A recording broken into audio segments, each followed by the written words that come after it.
जब गीता पाठ हो गया, जब वेद हो गया, वेद घोष हो गया, वेदों का सार हो गया, तब नहीं उठे बच्चे ज्ञान और वैराग्य। तो अब कौन सा सत्कर्म करे कि जिससे ज्ञान और वैराग्य को चेतना आए। अब नारद मुनि भक्ति महारानी को आश्वासन दे करके निकले हैं, सोच रहे हैं कि चलो आगे जाकर हम सबसे पूछते हैं और सत्कर्म किसको कहते हैं, कौन सा सत्कर्म करना है ज्ञान वैराग्य के लिए, वो सोचते हैं। नारद मुनि आगे बढ़े हैं, सभी संतों को, महाजनों को, महाराजों को पूछे हैं, किसी ने जवाब नहीं दिया। सबने सोचा जब नारद मुनि को सत्कर्म की पता नहीं है तो हम जैसे अज्ञानियों को कहां से होगी। यही सोच के सबने हाथ जोड़ दिए। नारद मुनि चलते चलते चलते चलते सोचते सोचते यहाँ आए हैं। नैमिषारण्य में आने के बाद उनके सुत जी से दर्शन हुए हैं और शौनक आदि ऋषि से उनका मिलन हुआ है। देखिए, जब संजोग से जब कोई साधु, कोई संत मिल जाए, कोई गुरुदेव मिल जाए ना, तब पर्दा हटता है हमसे, है ना। ऐसे ही पर्दे नहीं हटते।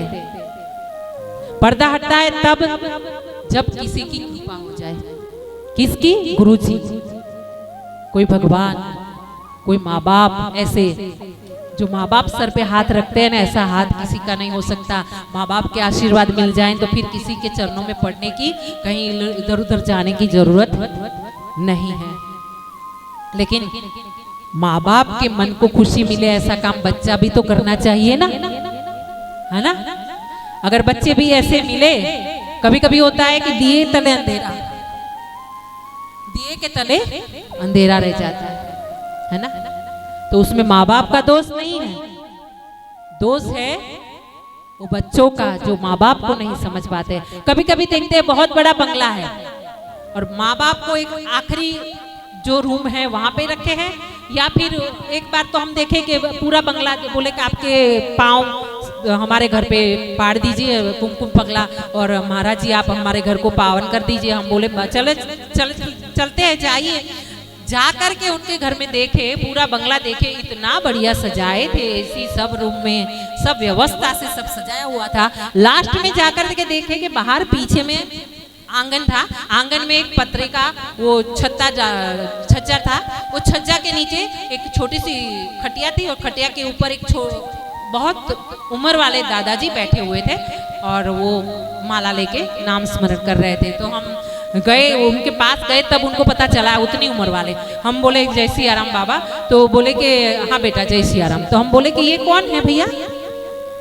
तो बोले कि शास्त्री जी ये तो हमारे पिताजी।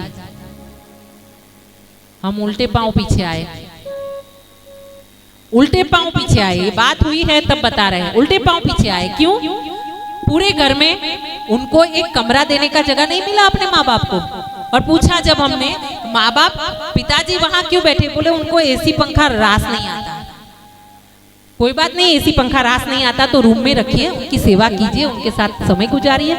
लेकिन नहीं, नारद जी निकले हैं, सूत जी से बात हुई है। सूत जी ने कहा है कि देखिए सर्व धर्म में, सभी सत्कार्य में समय कम रहता है, उस हिसाब से हम शॉर्ट में आपको कथा बताते जाएंगे। इसीलिए भूदेव को यहाँ बिठाया है, ब्रह्म देवता को, कि पूरा उनका पाठ हो और जो हमसे छूट जाए वो पढ़े और अपना अखंड पाठ खंडित ना हो, और साथ में माला, जो माला से भगवान का नाम स्मरण होता जाए।